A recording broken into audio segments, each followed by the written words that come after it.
Hello, everybody. Welcome to another edition of the Let's Talk series. I am Dr. Kerri Nevin, a doctor of clinical psychology and a wellness coach certified by the Mayo Clinic. And I have a passion to talk with people who are uplifters of mental health and mental well-being. And I have got the most special guest today that I am so excited about. This is Rochelle Weinstein. She is a USA Today and Amazon best-selling author. She is the author of 7 novels to date, including her most recent, What You Do to Me. She is currently working on her 8th novel that is going to be coming out in February of 2025. And I am just so excited. I can't wait for that book to come out. So let me just talk a little bit about the origin of how we got here today. I'm part of a book club, and I had the distinct pleasure of attending a discussion with Rochelle to talk about her 5th book, This Is Not How It Ends. Not only was this meeting enlightening to gauge your process, Rochelle, but your openness to talking about your own personal experiences and how they influence the development of the novel was just so inspiring. I think your candor and your infallibility just really surprised and delighted me. And this led me to where we are today to invite Rochelle to have another conversation that's a little bit more personal in nature and allows us a window into your soul, which I feel very privileged to have. So today's discussion will provide an opportunity to appreciate Rochelle's creativity and her unique approach to writing and how this all goes towards supporting mental well-being. So the reason why I started the Heartlight Book Club, as I've told you a little bit before, I was so interested in creating more connections. And I was on vacation with my family in Wisconsin, reading a book, and I happened to look up and saw a woman in front of me reading the exact same book. So it immediately like sort of ignited something in me, like, I've got to talk to this woman. And the two of us were like, it's like, let's process it. So I thought, I want more of that in my life. I'm going to create a book club. And Rochelle's sister-in-law is a part of our book club. And wow, this is how we got here today. So thank you and welcome. Thank you. So let's Thank you. Thank you, Kerri. yeah, Kerri, I'm delighted to be here, and I'm watching you, and you are beautiful inside and out. I'm sure everybody out there knows that already. My limited time with you, I could already see that. But I'm listening to you and I'm thinking to myself, when people say to me, what's your favorite aspect about writing? Yes, the book stuff and all but the connections, it's those connections that when you touch one human being, it really is, to me, that what we all have different ideas of what measures success. And maybe I'm jumping right into something we may be talking about later, but this connection to me is invaluable. That's what I'm trying to say. well, I so appreciate it. And there really is nothing like it. There really is nothing like the spark that happens between Right. people who share passion and Right. and to celebrate the gifts and the talents, and then to see, well, what comes of that. It's like the Correct. pebble in the pond that keeps it Yeah. moving. So thank you so much for that. So I'd like to start off with this first question. What circumstances led you to realize that you wanted to become a writer? Interestingly, I never really knew that I wanted to be a published author. It was more that I had I had a passion for writing and journaling when I was young. And what's interesting is that I'm going to go right into mental health right away.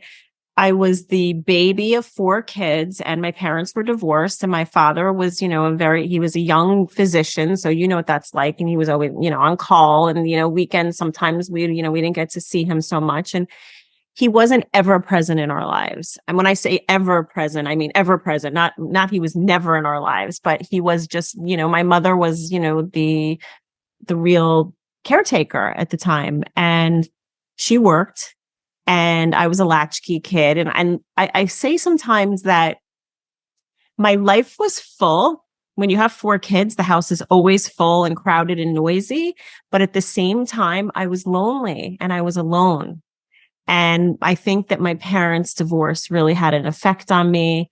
There were some deep-seated emotions at the time that I didn't know what they were. And they were, by the time I was 8 years old, I had my, what I now know was one of my first panic attacks, Mhm. which was interesting because, and I didn't tell anybody about it, but then I started writing in a journal at 10. So there was something very early in me knew that, writing was a safe space for me and that I needed to get these thoughts, feelings, emotions, whatever it was. And sometimes it was pure garbage. Sometimes it was like, who did I have a crush on that week in elementary school? It's like, I like this boy. Like I used to put, I rate my days A+, the name of the boy I crush on.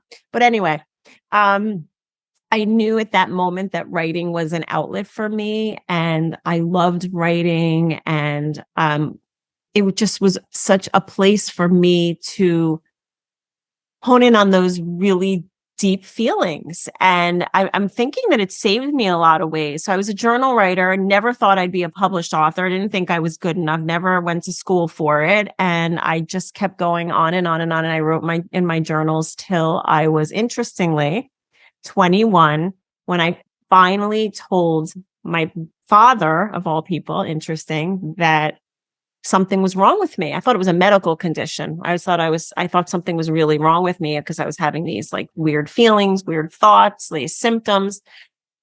And that's when I finally went to get help. And interestingly, that's when I kind of weaned off of my journal writing when I went into therapy. Mm. And then fast forward, and I'm sure we're going to get into this, after years and years of, working on myself and whatnot, I ended up, I had a high powered job and my company was bought by MTV and I was in Miami and they were moving everybody to New York and I didn't want to go to New York. My husband didn't want to go to New York and we stayed in Florida and they gave me a year's severance. And in that moment, I had never not worked. I worked since I was 14 years old. So I was like, what am I going to do?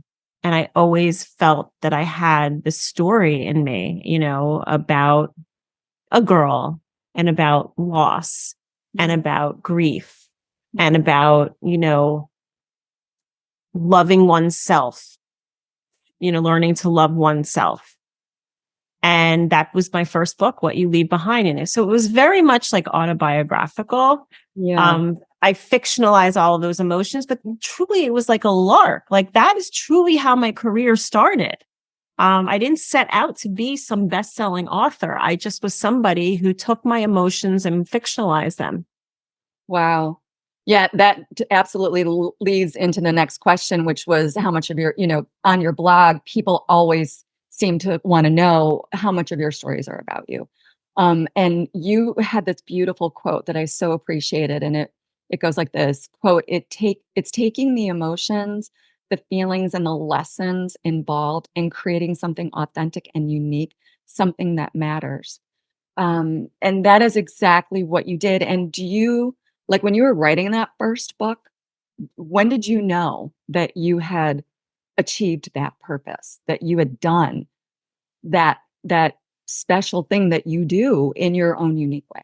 I have to tell you how many people, when they read that first book, how many people contacted me, emailed me that I either changed their life, that, look, there was a father that a girl who grew up with, a father who died when he was 4. He wasn't just an absent dad. He died when she was 4, but he died on her birthday. So she felt that he died because of me.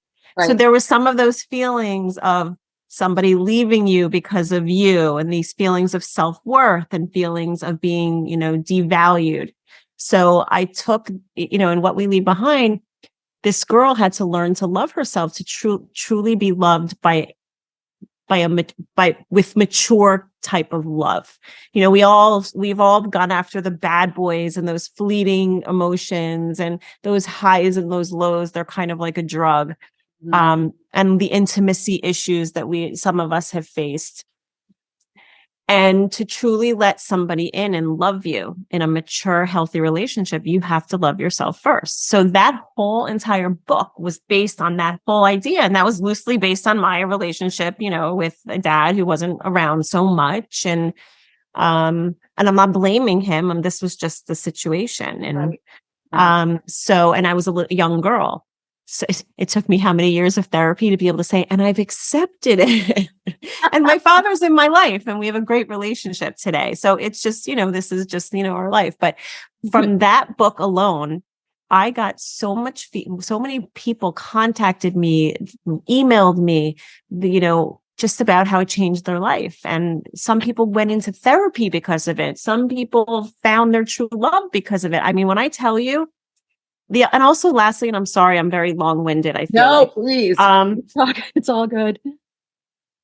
When my reviewers and readers and fans tell me that they cried their eyeballs out, I made them feel something. Yeah.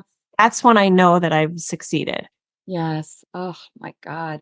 And you so have. I mean, and I think when everything comes back to emotion, I mean, Yeah. maybe that's one of the reasons why I love psychology so much. And just sort of picking up the point that you made about learning to love yourself. Um, how do you think that impacted the manifestation of your panic disorder when you were very young? How what was something like with regard to your relationship with your dad and dad not being around a whole lot? Did that have any influence in your feeling less than? Oh, sure. And I didn't feel good. I mean, we're going to use terms that like a child would use. I didn't feel good. I felt that I was bad. I felt that I had done something wrong. Very powerful feelings and thoughts for a young child who also had some instability, in her home, Yeah, and listen, it's funny because Melissa's sister calls it, benign neglect. My mom was working to support 4 kids, right. and in so many ways, being the baby of 4 and then having a mom who I saw working, like I learned to be independent. I learned to be self-sufficient. In some ways it was very healthy for me, to, have that type of a home environment. But emotionally, I was still really, there. My parents divorced and my dad left when I was in utero. Oh, wow. Oh, So listen, did it think, what was it me? Did he leave? Because, you're a young child thinks that way. yeah, So yeah, those feelings, they manifested in not, and by the way, it's that line is thread through a lot of my novels. right.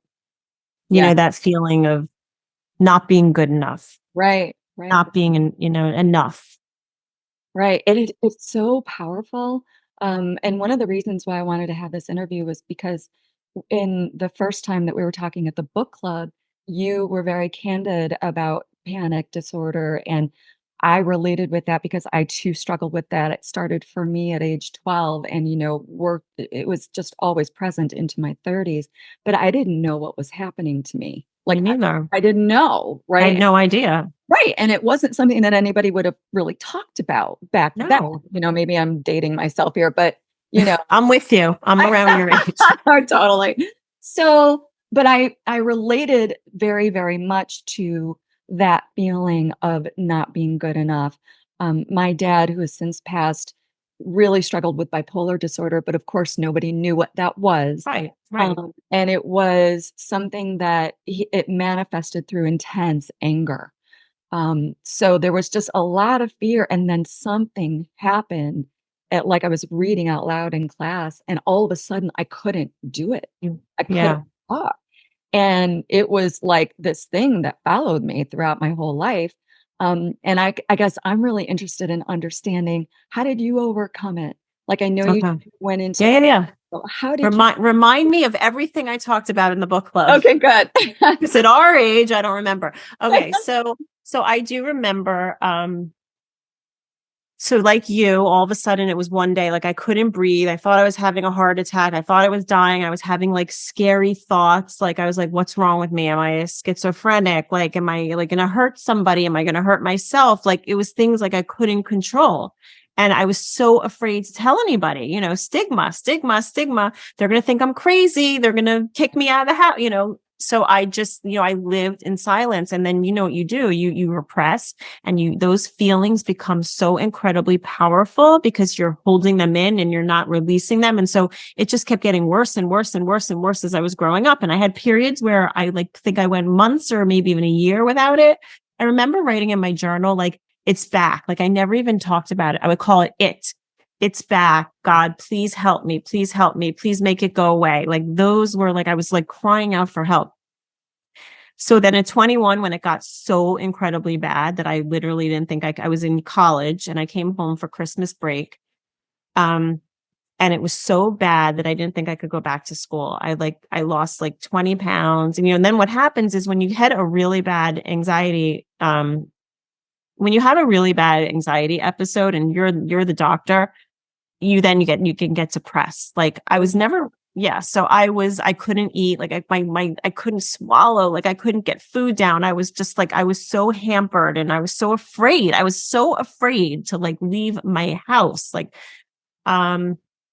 so I went and I was put on medication, and I was seeing a psychiatrist, and I do believe in therapy and with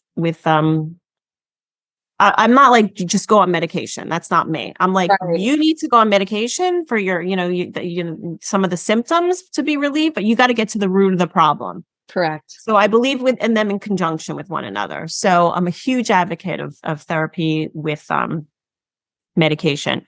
So I did that, but then, what ended up happening, I was 21. I went back to school for my last semester. I was starting to feel better, and I let it go. That's what you do. You just want to feel good. And, Yeah. any therapist will tell you that when you're feeling good is the time to be in therapy, when you're strong, not when you're just having the crisis. So that went on for a couple of years. And, I know we talked about this, and I know that this is one of your questions. So in one of my books, This Is Not How It Ends, I mention, what was it? Kansas City, right? It was Kansas City? I thought it was, Yeah. Was it Kansas City? Yeah. Yeah. Yeah, it was Kansas City. I should know this.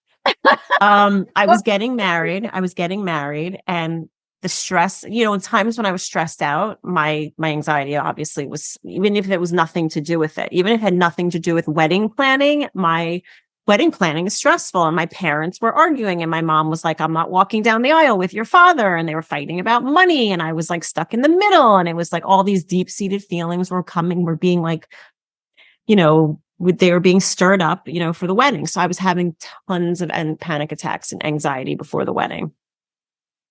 And because I'm an overachiever, my company was like, oh, can you fly to Kansas City to see a client? It was like a week before the wedding. My therapist at the time said, therapists don't tell you what to do. They're the ladder that kind of like helps you get where you want to go. But she's like, I really don't think this is a good idea for you to travel, so close to the wedding. I think it'll be better for your mental health for you to stay home and be, things that were comfortable. And I'm like, no, I'm feeling great, or whatever.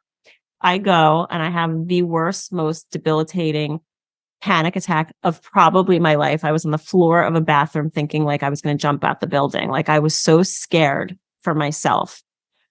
And that's when I decided that I can't do this anymore. Like, I can't do the dipping my toe in, taking my toe out, dipping my toe in, that I needed to take care of myself because I was getting married. Ultimately, I wanted to have children, and I could not live this way any longer. I didn't want to die. I didn't want to live like this.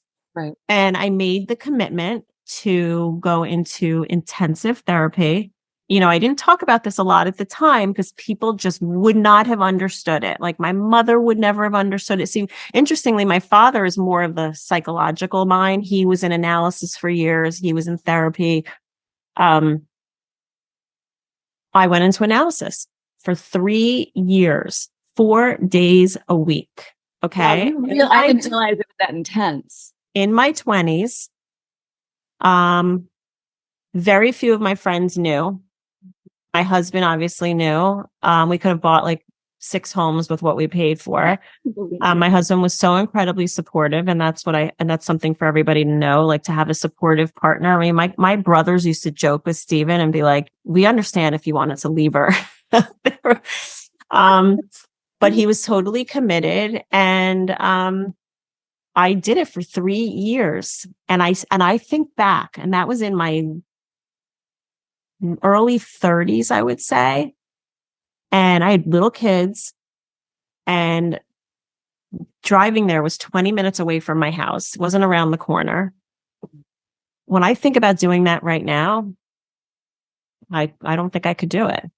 I don't, I just was so, I couldn't live like that any longer. When you get to that point in your life where you hit such rock bottom and you're like, I just, I still am sometimes amazed that when I hear myself tell this right now, I'm amazed that I did that for It so is long. amazing. In your 20s is when you did this? I did that in my I got married at 27. So that was the big, and I was back with my therapist, and she said to me, she recommended it. She's like, listen, she's like, we've done so much work on and off for the last 10 years. And she's like, we're not getting to the root of this anxiety. And she's like, when she said that, I bawled thinking I'm crazy. I'm terrible. I'm bad. You hear that as a negative. Sure. But it worked. And when I tell you, so that was my early 30s. Okay. I'm going to knock on wood because I'm superstitious, and that's the OCD and all of us. I get it. I have not had a panic attack since. Amazing. I mean, it's literally gone. It's literally gone. And I know triggers. I'm on a subtherapeutic dose of Lexapro. I'm very open and candid. When I was going through the most difficult times, I was on higher doses, but I'm on a 5 milligram dose of Lexapro that I feel like, why fix what isn't broken? Right. And like when my mom died, I knew to go up to like 10, like I know triggers that are gonna, Sure. But I have to tell you what a gift I gave myself. And I tell my kids this, it's a gift you give yourself. Yeah. And you were... Oh, wait. So about Kansas City. Oh, right. So right. I named, so someone said to me, how did you come up with Kansas City for this book? It's so random. I said, because I paid homage to the place that ruined me, that I was like, I never want to go back there. I was afraid of it. If I saw Kansas City, I'd get jittery. Wow. Putting that in the book as a small little character setting was very cathartic for me. Wow. And a way to honor what was this horrible event, but that you transformed. You chose to transform it into an opportunity to get alignment with yourself. And I think, wow, when you're talking about how to love yourself, what an incredible act of self-love to say, this is so hard, but living like this is harder than maybe facing whatever it is. And it seems to me that you were like ready to do it. You were like ready to receive the guidance, ready to listen to yourself and honor what was there. And, I often use a little prop in my work with people. I wish I had it with me. I don't think I do. It's a finger trap. Do you know what a finger trap is? Yes, it's that thing you put your fingers in it. Finger in, and then when you pull on it, what happens? You're stuck. You're still not going anywhere. You're stuck, correct. And so I use that as a metaphor for resistance, because what we struggle with and what we resist persists, right? So how, Rochelle, do you get out of the finger trap? Well, you just said, one thing you just said is some people, I wanted to know what was causing it. Some people don't want to know. Some people are afraid. I think some people are afraid that they're going to find, I remember saying this to my therapist at one point, saying, I'm afraid I'm going to find out something about myself that I don't like. Like that's how, like, they're almost like you were like two different people in your body. Like, that's what, it's like, but how do you get yourself out of the finger trap? I mean, listen, I'd hate to say that it takes reaching a certain level of down to it's having commitment. It's having support from someone who loves you and wants to see you get healthy, not just you. It's hard to do this alone. It's wanting to change, so many people want to change the things around them. Yeah. And the first thing you have to do is change you.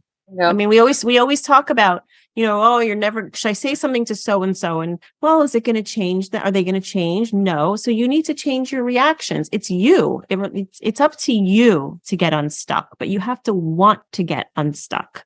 Correct. And some people are also lazy and they want to take the quick fix. They want to pop a pill and there's other, we could go off on like what other ways people manage their stress, but yeah, they want to just mask it. Yeah, they do want to mask it. And the metaphor for getting out of the finger trap is pushing in. You have to do the counterintuitive thing to actually get free. Excuse me. And so I use that as a metaphor for acceptance. Like Right. you chose to accept, okay, even if it's like the worst thing, at least I'm going to know. At least there's an opportunity for me to have control and connect back to my power, connect back to the truth. Like no matter what it is, I am going Right. to go with it. And does it take a tremendous amount of courage? You bet. The cowardly lion in The Wizard of Oz didn't get the witch's broom and then, suddenly he got courage. It was like he cried and whined the whole entire time, but he still did it. And I just feel like listening to somebody like you, if you look at you and who you've become, and you're this amazing author and you're doing all these amazing things, and people can look at you and think she probably doesn't have any issue Oh, yeah. whatsoever. I love that. I get so offended, like when people look at me and they're like, oh, she's so lucky and she has it all and she's got this and she's got that. And that's why it's so important for me to tell people my story because, well, first of all, because there's so many people out there struggling and like they think everybody else has it so much better and that the grass isn't always greener. And it's just, it takes hard work. And also one thing about like the therapy and the analysis and all that, it's often not, listen, there are people that have serious things that happen to them as children that are, that impact their lives. Okay. It's usually not one single thing. It's not like, oh, I went into analysis and I found out that, blah, blah, blah. It is literally layers upon layers and upon layers of deep-seated feelings about yourself, about other people, and having this really safe space to be able to just like, it's like what's that, there's a saying about peeling, not peeling it, but like the apple, like getting to you're getting to the, yes, I know, core, whatever. So, getting deep in, and it just takes time, and it just really to get into some you have to be uncomfortable to get comfortable. Which you know what, when I tell people is like, listen, you're already uncomfortable. Why not lean in and get there and connect with your power so that you can have some sort of control over. It takes tremendous vulnerability, and some people just don't want to do that. Like, I so appreciate that you just said that. I often think of Dr. Brene Brown, whose whole life was to talk about, the trait of vulnerability. And she studied it for a decade and found that, the people that are most willing to go and let themselves be seen are those who experience the greatest life satisfaction. And you used a word safe. That was sort of resonating in my head before you even said it. And it's so interesting to me that panic disorder is like on the other end of safety. There's no safety. Yeah. With panic, it's like I'm in trouble. I'm oh yeah. And the sirens are going. You are it is powerful. Listen, every time you perceive a threat, it is 1,500 biochemical events that happen to you. Yeah. This allows, moms who have kids stuck under cars to just lift the car up. Right. That's the level of power that we're talking about. So when you leaned in and accepted, okay, I'm doing this. Come hell or high water, I'm doing this. That's when you were given your freedom. That's when you earned your freedom.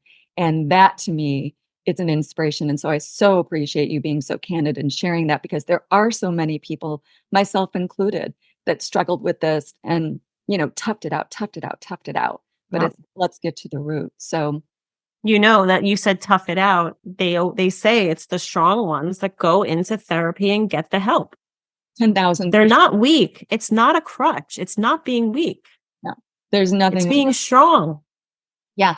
And there's nobody in the world, and I tell this to the people I work with, I actually often, if they're open to it, will suggest that they, when they're feeling good, that they actually videotape themselves speaking to their future selves that are struggling, because there's no voice more powerful in the world than your own. And to be able to give yourself something when you're struggling that comes from you, that's a powerful technique. I've used it myself, and I find it to be really powerful because it gives me an opportunity to remember, oh, hey, there's another time that I wasn't feeling like this. I was feeling Right. strong. I was feeling capable. I felt like I could handle stuff. So I really appreciate that little technique that I But like. don't you think see, when you and I grew up, we didn't have social media Yeah.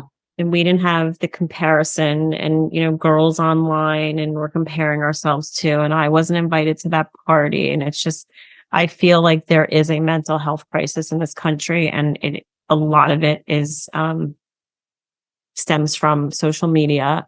Yeah. These generations are not communicating. They're just, I mean, that's a whole other conversation, Yeah. but, I'm thinking about what we both have experienced with our own panic. And I can't even imagine what it would be like with the whole world watching, or feeling crappy, and then going online and seeing, your girlfriend's out for lunch and they didn't invite you. And it's just, it adds another dimension. So it's sad. There's that dimension, and I feel like, and look, there have been times where I'm just like, I'm not going on Facebook. I'm just not doing Right. it. I'm not going on. Yeah. I'm taking a little bit of a hiatus because I don't need to see that. And I feel like the opportunity is to realize your power of focus. And what we want to do is leverage that to be able to give it back to ourselves. That's Right. that's a Right. Right. little game to Right. play.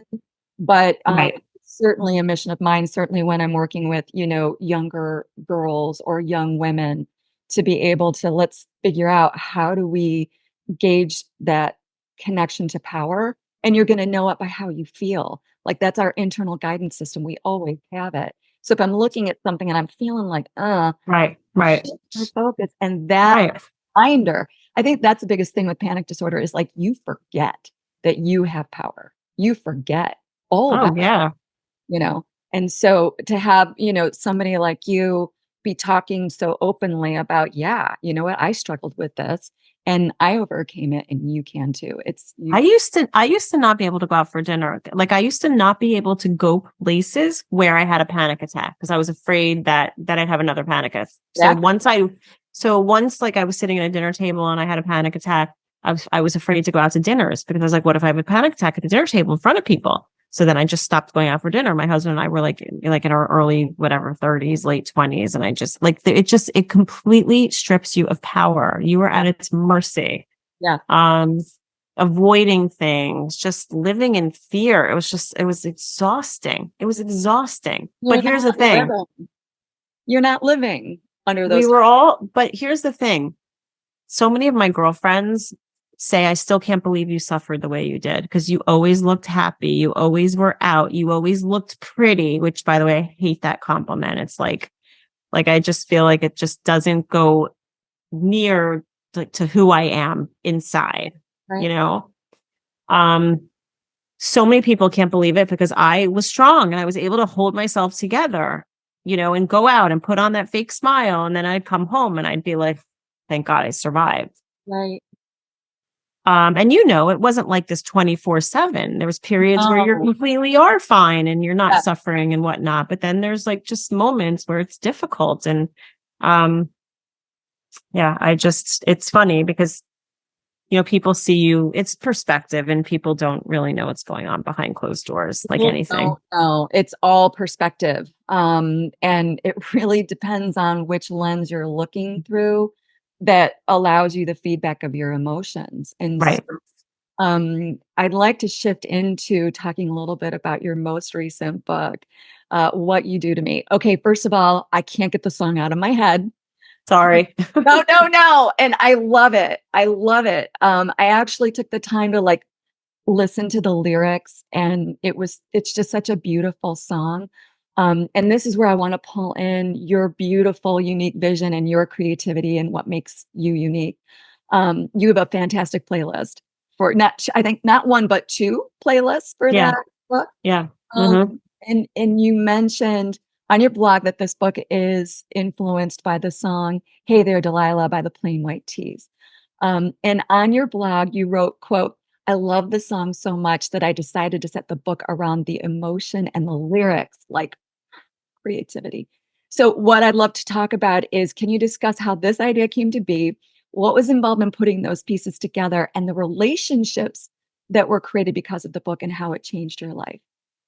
So music and writing, not just writing was a big part of my childhood, but music was probably right up there with it. And I felt when my words could not convey what I was feeling, I would listen to a song and it conveyed it perfectly.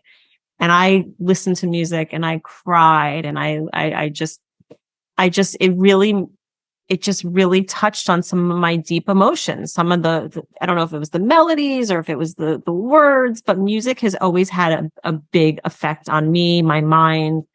Um, so it really was taking the next natural step in writing a book about a song that I loved and a song that evoked so many emotions for me. It was "Hey There, Delilah" by the Plain White T's. And believe me, I know there's a ton of amazing songs out there and, you know, yes, and I'm a huge music junkie and like, why did I pick this one? I just felt like it was the reason I picked this one is because the story behind it, the real story sucked, to be honest. Tom Higginson from the Plain White T's was in a bar in Chicago and he met Delilah and she had a boyfriend and he said, "I'm going to write you a song one day." And she's like, "Yeah, whatever." And he writes her the song and it becomes a Grammy nominated song. The song blows up. She still has her boyfriend. Some people called it like stalkerish and creepy. I thought it was one of the most romantic gestures in the world. I think to be able to express yourself through music or word is such a gift and such a talent and such an ability that I was just wowed by it. And I was like, but I really want to just make this a better ending. I want a better story. So I just reimagined the characters, the place. The book takes place in Los Angeles in the 90s, where I used to live, and Miami Beach in the 70s, where I used to live. And there's every chapter is a song title with a name in it, you know, because "Hey There, Delilah" is a name. So you have Mandy, you have Amanda, you have Jack and Diane. So, Yeah, you yeah. know, I really wanted at the end of the book to tell the story of almost every one of those songs, but it was too timely and it would have made the book like 600 pages. But it just goes to show you that people inspire people, you know, to write about them and to show these gigantic emotions. So all these songs about people. So each chapter is a song title. And then there's tons of songs, you know, listed in the story. So there's two playlists, one of the songs within the story and then one of the chapter titles. And I just felt that, like I said, music and music and books, they transport us. They take us back in time. You know, they tug on your emotional heartstrings. So to be able to write a book about music, I felt like it was just like, it was the jackpot right there. It just was all the beautiful pieces coming together.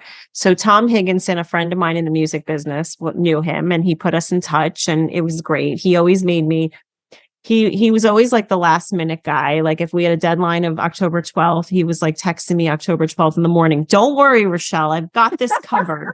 You know, and I was stalking him, you know, I was like driving him crazy, but he wrote the foreword for the book, which was so incredibly beautiful. It's one of my favorite parts of the book. And it's just, yeah, so I met him and, you know, I haven't spoken to him in a couple of weeks. I haven't bothered him in a couple of weeks. I'm probably due to bother him soon. And Happy to have you bother him. I think that that's true. yeah, yeah. Yeah. I've been So this was just like the perfect, you know, recipe for music, words, emotions, transporting, you know, I just like a nostalgic glimpse into our past and love, a forbidden love. And And I don't know if I said what the book is about. It's a Rolling Stone reporter on the hunt for the muse behind this famous love song. And What You Do to Me is the title song, which is one of the lines from Hey There, Delilah. Yes. But we never say Hey There, Delilah in the book. We use lyrics from the song, but we don't use Hey There, Delilah. We use this song called What You Do to Me. Yes. Yes. Well, it's so interesting. You mentioned that you were nervous to like reach out to him. And I don't know, I always hear Oprah saying, ask for what you want, ask for what you want. And I actually was nervous to ask you to do this. I just was like, I don't know. I talked to my husband, should I? I'm not sure if I Of should. course. And I always remember Oprah saying, listen, you can't get what you want if you don't ask for it. So, Sure. so you asked for it, and now you have this really lovely relationship. So what would you go back and tell your nervous self when you were like contemplating, oh, what should I You do? know what? It's funny you say that because while you were just answering that, I think it's okay to be nervous. I think it's okay to be nervous as long as you see it through. I think that being nervous shows you care about something. It's like when you speak, I've never gotten to the point. I speak all the time at book clubs. I speak at temples and churches, and I speak at organizations. And, I used to get really, really, really nervous. And now I get a little tiny bit nervous. And someone said to me, if you stop getting nervous, it means you don't care. So I think it's okay to be nervous, a little nervous to ask somebody. But if it inhibits you or prevents you from doing the asking, then it's a problem. Right. I always say, be kind to yourself. It's okay to be a little bit nervous. But I teach a class in Miami at a university here, and I teach, future writers and authors. And there's always like around 30 people in the class. And I always say to them, here's my email address. If you need something from me, contact me. I said, don't be afraid. If you don't ask, you're never going to know. Right. And I always tell them, I say the same thing. When I say this at every book event, 2% of the people follow up with me. And I'm like, are you crazy? Like, you have an author, you have her email. She will respond to you. Like, listen, she's not going to get you a book deal. She's not going to write you your book, but she's a sounding board. Yeah. And I'm amazed at the people that don't follow up with questions. I'm amazed by that. And I think it's a reflection, Rochelle, of people's doubt and inhibitions and maybe not feeling good enough. Maybe. And that's a beautiful thing to do here, to show up and say, you know what, this is a huge opportunity. That's how I perceived it. First of all, when we were even in the book club meeting and you were speaking, and then you were just so warm and candid and open, I just thought, I'm wanting to know more about her. She's somebody I want to talk to. And, I will say that ultimately, probably 99% of people that I've asked have said yes. And not just yes, but you know what? It would be an honor for me. Thank you for asking. Sure. Yeah. Be known, right? But to be heard. To be heard, to be seen, to be recognized. And yes. I love all of that. So since we're talking about emotions and knowing what's going on in the world, how have you been coping with the emotions surrounding the war in the Middle East? I want to talk a little bit about, I understand some author friends of yours have gotten together to create Artists Against Anti-Semitism with one goal: to stop the hate. So yes. Can you talk a little bit about this mission, how you're... Oh, well, first of all, there's 30. Okay. So let me back up. Putting a book out my book came out October 17th and the war started October 7th. So when I teach my class, I say, you can do everything right. You could check every box. You can have everything done. And then you give birth on 9/11, or you give birth during a war between Israel and Palestine. And that's what happened to me. It was a really weird foreshadow. And I went out for the first 6 weeks. Anyone who gets my newsletter probably just read this. The first 6 weeks, I was like, you know what? We need music. We need books. This is the time. We need an escape, and I really believed it, and I rallied. But then by the 6-week point, I hit the wall and I was like, oh God, this sucks. And, I talked to a lot of my author friends about words, and you see people on social media, like, I stand with Israel. I stand with Palestine. And then you see those words and everybody's angry. well, because they automatically assume I stand with Israel means just go and kill innocent Palestinians. And being I stand with Palestine means let's go kill innocent Jews. I don't believe that I hope the majority of us don't want to see innocent people being killed. I think, and I said, we are wordsmiths. We need to come up with a way to show that I'm a Jewish woman. Of course, what happened on October 7th was just tragically heartbreaking to see. But at the same time, I don't want to see innocent people being killed, and and I think a lot of us feel that way. And I just feel like it was so tense online, and it was so upsetting, and it was so disturbing. And there's a lot of hypocrisy going around across the board. And being a Jewish author, I wondered, like, were people just not buying my books because my last name is Weinstein? Like, I was really going through some weird stuff in my head. Mm-hmm. And then the girls started, like, some of my closest author friends founded this organization. And to be honest, because I let it all out, they had asked me to be a founding author, and I just couldn't do it. I was depleted in that moment. I was hitting the 6-week mark of the book. I was really upset about, just that it just was the worst time to come out with a book. And this was the book that I was the most excited about of all of my books. And I was a little bit, like, depressed about it. I was a little bit, upset, and I wanted to just, like, crawl into my little cave, and I was angry, and so I was asked to be on the founding, and I reluctantly, but I had to say no, because I had to and this is another thing, I had to take care of myself. And I felt like, oh my God, what's it going to say that I'm not on this committee? Are people going to think I'm not supporting Israel? Like, are they going to think, those things that go through your head? And then all my friends are together and I'm not doing it. But I think it's just really important to hear that little voice in your head, and it's more like a gut instinctual, like, intuition. I knew that I couldn't do it. I knew that I just didn't have the bandwidth. And I also had just turned in my 8th book. So I had launched a book, did 6 weeks of, like, killing myself to try to make this book, shine in the middle of a war, which was exhausting. And then I turned in my 8th novel. So I was literally depleted, and I just didn't have anything left. And knowing how to say no has been one of the biggest gifts in my 50s, to be able to say no. So I said no, but support. So the Artists Against Anti-Semitism.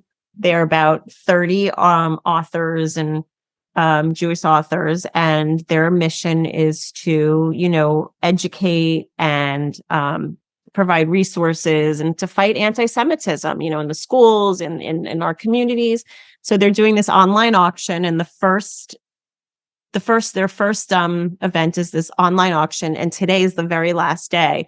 But they're giving away, like, free books, experiences. There's I'm like having a mind block right now, but, like, author Zooms, and I think there's, like, a Tonight Show, and there's a Bruce Springsteen concert. So if you go on, their goal is to raise $100,000, and I love what they're doing. I love what they're doing, but I'm very comfortable in telling you right now, there's no way I could have done it. Yeah. And it's okay. It's okay to say no. Well, it's okay to say no, and then it's okay to do what you can do. And my understanding is that you offered, your books, a Zoom session, like, you're doing. Yes. And I'm bidding on a lot of the items, and I keep making everybody go up higher and higher. Right. I have a friend, and we've been, like, outbidding each other because we're trying to help them raise money. For sure. So, but it's beautiful what they're doing. It's just really sad to see what's going on in the world right now. And, I feel like we're just always, whether it's politics, religion, there's just so much divisiveness. Well, I feel like, when you have a candle and you light somebody else's candle, it doesn't dim your light.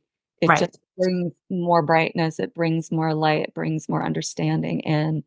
And I really feel as though that is what you are doing with your gifts and your talents, to be able to write, to be able to help people to feel, and Thank you.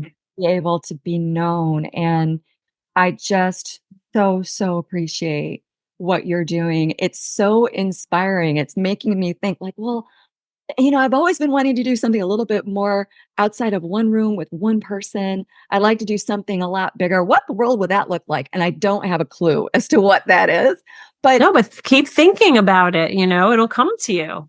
I think so. And it was a little bit of the birthplace for this Let's Talk series, because I just Hmm. felt like, yeah, I talk with one person in one room or two people, but maybe this would be a way to like reach more people and share the light. And I'm so pleased and happy to be a recipient of you and your time and the way you Well, yourself. well, I'm grateful for you, and I so appreciate you even thinking of me this way and inviting me here today. And I could chat with you for hours. Hours and hours. Well, let's Hours. do this. We'll end this discussion and then you'll stick on with me just for a couple minutes. Perfect. Perfect. Thank you. So Weinstein, thank you, thank you.